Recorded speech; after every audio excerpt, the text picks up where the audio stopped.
Wartime elections could destroy Ukraine. Volodymyr Zelenskyy has issued a stark warning, saying that holding elections while the country is at war could end up destroying Ukraine from within. Zelenskyy was responding to calls for a fresh election amid growing political tensions in Kyiv and as Russia continues to intensify its attacks across Ukraine. Kyiv has been engulfed in a political crisis over the summer, triggered when Zelenskyy fired popular Defense Minister Mikhailo Fedorov.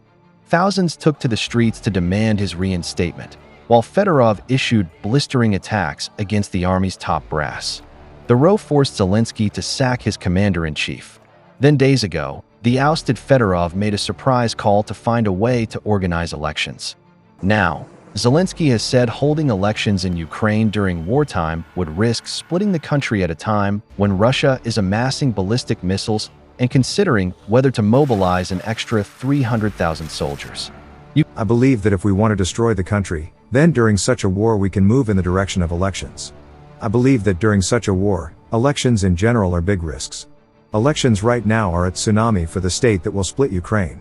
Ukraine has not held elections since martial law was imposed following Russia's full-scale invasion. Zelensky's 5-year presidential term formally ended in May 2024, but the country has continued to operate under wartime conditions. The Ukrainian leader has also faced pressure from outside the country, including calls from Russian President Vladimir Putin and US President Donald Trump to hold an election. But according to recent polling, many Ukrainians are not keen on going to the polls while the war is still raging. A survey conducted by the Kyiv International Institute of Sociology found that 57% of Ukrainians want elections to be held only after the fighting ends. Zelenskyy says an election could theoretically take place if Ukraine's allies were able to guarantee security. But so far, no such plan has been put forward. And all of this comes at a time when the war itself is escalating.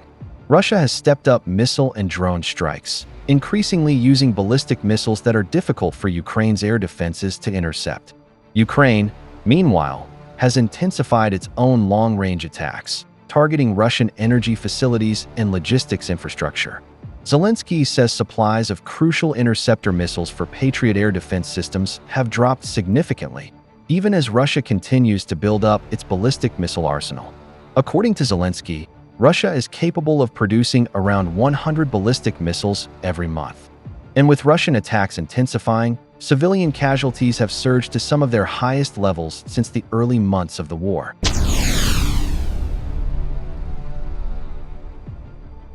Russia has increased the use of ballistic missiles to attack Ukraine.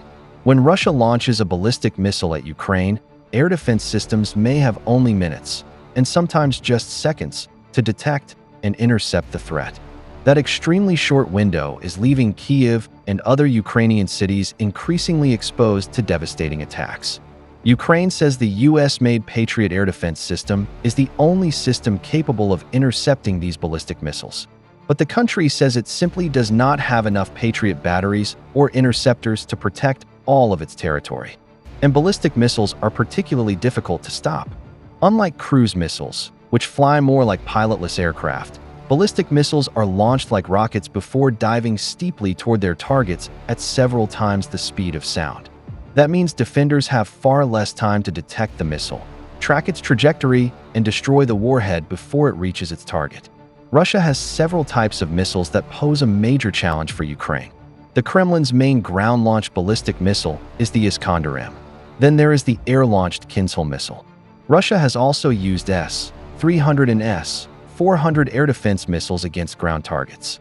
And while the Zircon is technically a hypersonic anti-ship cruise missile, its extreme speed creates an interception challenge similar to that of a ballistic missile.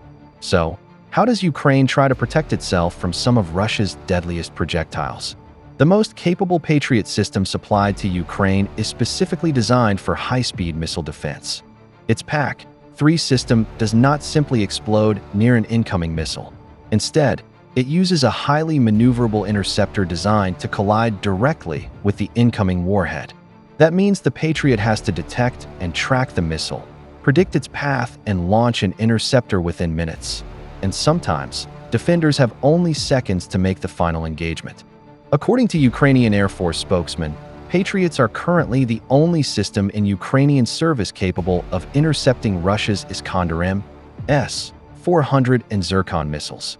The United States and its allies operate other anti-ballistic missile systems, including THAAD and sea-based Aegis defenses. But those systems have not been provided to Ukraine, and even Patriot protection is not guaranteed. If a Patriot battery is absent, out of position, or running low on interceptors, most other Ukrainian air defenses cannot simply take its place. Ukraine also does not have enough Patriot batteries to protect every city.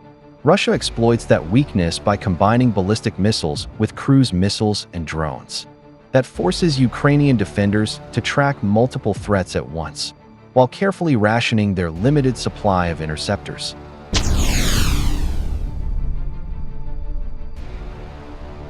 For more than 4 years, Russia and Ukraine have been locked in the biggest armed conflict in Europe since the Second World War. On February 24th, Russian President Vladimir Putin ordered a full-scale invasion of Ukraine. Russian forces entered from Belarus, Russia, and Crimea, attacking targets across the country. Moscow said its military operation was aimed at protecting Russian interests and addressing what it described as security threats. Ukraine and its Western allies rejected those claims and described the invasion as an unprovoked act of aggression. Russia initially advanced toward Kyiv, but Ukrainian forces pushed Russian troops back from areas around the capital. The fighting then became concentrated largely in eastern and southern Ukraine. Since then, the war has evolved into a prolonged battle involving artillery, missiles, drones, trenches, and long-range strikes. Russia currently controls roughly 20% of Ukraine's territory, according to the Council on Foreign Relations. Ukraine, meanwhile, continues to launch strikes against Russian military, industrial, and energy targets, including deep inside Russian territory. And the fighting remains intense. Just this week, Russia launched one of its heaviest aerial attacks on Kyiv, using ballistic, cruise, and hypersonic missiles along with 168 drones. Ukrainian authorities said at least 16 people were killed and dozens were wounded. Ukraine says its biggest challenge is its limited supply of advanced air defense systems, particularly Patriot interceptors, which are among the few systems capable of countering Russia's ballistic missile threat. At the same time, Ukraine has significantly expanded its use of long-range drones against Russian territory, targeting oil facilities, military infrastructure, and other strategic sites. So what about peace?